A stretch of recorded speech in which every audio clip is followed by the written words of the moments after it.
Hey everyone, Amanda Anderson here, Director of Marketing at Hire Consulting and co-host of the Hire Fire podcast. So, in management, we have to obviously manage our people below us, and we all have different techniques and things that we do. But I do have a message, a pretty strong message for you hiring managers or just managers in general. And hear me out, but you gotta stop firing people.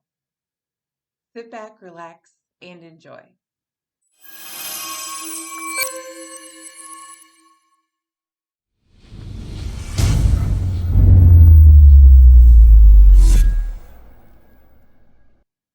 Okay, welcome back. Now I know that seems a little rash to say stop firing people. And obviously, there are situations in which people need to be let go, and sometimes on the spot if it's very offensive and clearly past the line, putting anyone in danger or discrimination stuff. Like, there are moments, obviously, where an immediate let go is called for, but not often. Like, it's pretty rare. If you haven't heard of it, but a performance improvement plan, very, very important. Um, this is something that can really change an employee's trajectory with your company. And it'll go one of two ways, right? Either they will get better, or they won't, and then you can let them go. The reason I say stop firing people is your employees should never ever be blindsided by being let go. If you get to the point of having to have that conversation, the employee should at that point be very aware of what the issue is and that they're not really cutting the mustard, so to speak. The reason this is so important, especially so right now, our market, right? It's a candidate market. It's really hard to find people. This is a really important time to focus on your managerial skills, because when you use firing as a method of management, there are a few things that'll happen that you may or may not have thought about that can be very detrimental to your company and your team, really. So, first and foremost, employees don't like ambiguity at all. They like to know where you stand. This was really important to me when I was managing my team. Was good, bad, or indifferent, they always knew where they stood with me. So if I was mad, they were aware. If I was frustrated or proud, I made sure that they always knew where they stood. That way, you never had anyone kind of wondering if they're doing well at their job or not. So employees don't like that ambiguity. And what happens when you use firing as a method of management, it can really mess with your culture. Like, extremely toxic culture can be bred that way, mostly because you have employees walking around wondering if they're failing. Are they going to be next? Because Johnny over here or Susie over there had no idea that they weren't doing well, and now they're just gone.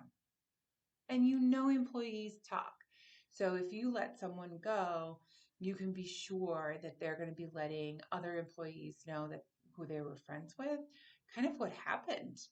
And if it was, yeah, they said I was doing something wrong, but I had never been notified, that's a major problem. The other thing that you have to think about is that you can lose a really long term, amazing employee who might just need a little coaching and guidance. But you have to make it formalized. There's a process to it. You can't just, in passing, mention some of this stuff to employees. You can have a verbal warning that, again, needs to be documented. So it's verbal, but you still write it down.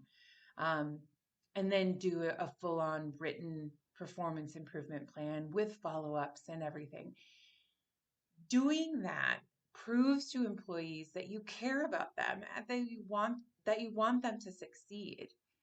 That I had never had a negative performance improvement plan The only thing it did is either employees changed for the better because they had very clear direction of what was allowed and not allowed, expected and not expected, or they handed in their resignation knowing they weren't going to put in the effort and they didn't want to get fired. So it really does kind of part the waters as far as that goes with employees, and it can solve a lot of your problems just by handling it that way. And lastly, another reason why stop firing people without doing proper improvement plans is just the cost, the sheer cost of now you're short staffed, right? You had put resources into that person to kind of build up the team. Now you're short staffed. The cost of now you're searching for someone, you have to interview. That's a process that unfortunately seems to take a lot of companies a long, long time to get to the hiring part. And then you got to train them.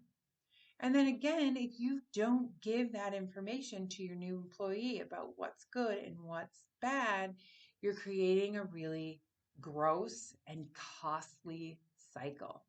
So please focus on performance improvement plans. Or if you have managers below you who seem to just be using firing as a method of management, have that conversation and maybe a performance improvement plan with them. They can do better. We all can. We just need to know what the problem is. Thank you for listening. Until next time. Thank you for listening to the Hire Fire podcast, brought to you by Pyra Consulting.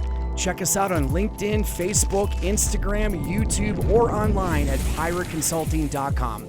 That's PIRA consulting.com.